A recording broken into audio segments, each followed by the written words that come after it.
है मसीह का प्यारा वचन, ये है वचन, प्यारा वचन, यीशु मसीह का प्यारा। परमेश्वर के धन्य नाम की महिमा हो।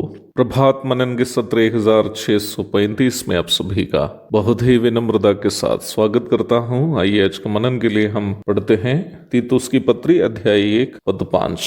मैं इसलिए तुझे क्रेते में छोड़ आया था कि तू शेष बातों को सुधारे और मेरी आज्ञा के अनुसार नगर नगर प्राचीनों को नियुक्त करे। पढ़ी गई पद से एक बात स्पष्ट है कि क्रेते और आसपास में स्थापित नई कलीसियाओं में प्राचीनों को नियुक्त करने का आदेश प्रेरित पौलुस तीतुस को दे रहा है। प्राचीनों की नियुक्ति के बारे में सही तरीके से समझने के लिए सबसे पहले हमें ये जानने की अनिवार्यता है कि प्राचीन किससे कहते हैं। यदि हम पुराना नियम में जाए और इस्राएल के इतिहास का अध्ययन करें तो हमें उनके बीच में प्राचीनों के बारे में जो कई सामाजिक मामलों में जो इस्राएलियों से संबंधित है निर्णय लेने का अधिकार रखते थे देख सकते हैं। निर्गमन की पुस्तक 24 की 1, पहला इतिहास 11 की 3, पहला राजा 8 की 1, पहला शामुएल 8 की 4 आदि पदों को पढ़ के देखेंगे तो वहां पर आप इस्राएलियों के बीच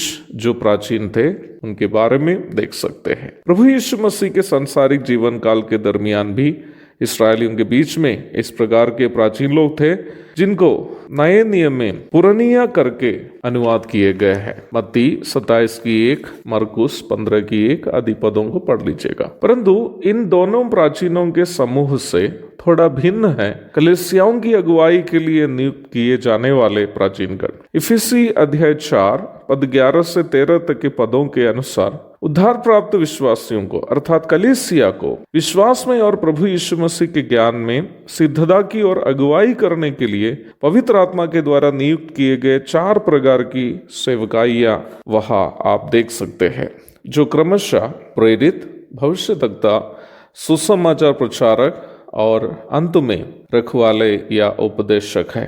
अंग्रेजी में बताऊं तो apostles, prophets, evangelist and pastors और टीचर्स।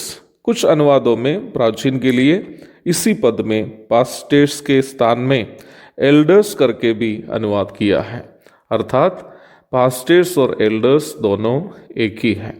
नए नियम में इस सेवकाई के लिए पास्टर या एल्डर के अलावा और भी कई नाम दिए हुए आप देख सकते हैं।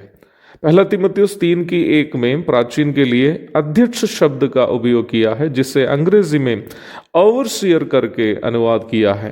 यही शब्द के लिए यूनानी में एपिस्कोपस शब्द का उपयोग किया है, जिसे एपिस्कोपा शब्द आया है। वही पहला तीमुथियुस 5 की 17 में जहाँ हिंदी में प्राचीन शब्द का इस्तेमाल किया है, जिसका अंग्रेजी अनुवाद एल्डर है, और इन दोनों शब्द के लिए प्राचीन और एल्डर दोनों शब्द के लिए वहाँ मूल भाषा यूनानी में प्रेस्बिटेरोई शब्द का इस्तेमाल किया है, जिससे प्रेस्बिटर शब्द आया है। प्रेस्बिटर शब्द का अर्थ एन ओल्ड मैन अथवा बुजुर्ग व्यक्ति है। यही शब्द का इस्तेमाल तीतुस 1 की 5 में भी, जो हम प्रारंभ में पढ़े हैं, किया गया है। पहला पत्रस 5 की 2 में प्राचीनों की सेवा को चरवाहा की सेवा से तुलना करके बताया गया है। इफिसी 4:11 और पहला पत्रस 5:2 आदि पदों में प्राचीन के लिए पोइमनास शब्द का इस्तेमाल किया है, जिसका अर्थ चरवाहा है। यही शब्द को अंग्रेजी में पास्टर्स शब्द से अनुवाद किया है।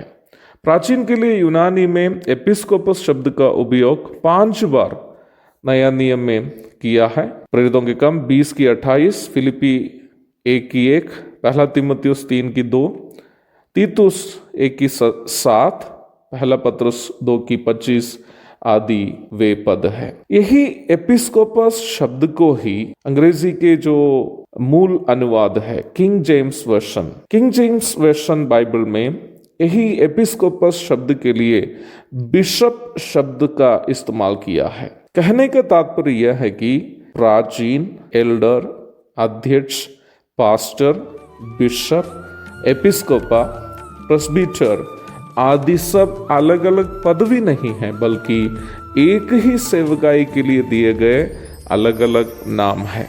प्रभु दया करे इस विषय का अधिक अध्ययन हम कल करेंगे। तब तक के लिए आपसे विदा हो जाता हूँ। प्रभु आप सबको आशीष दे।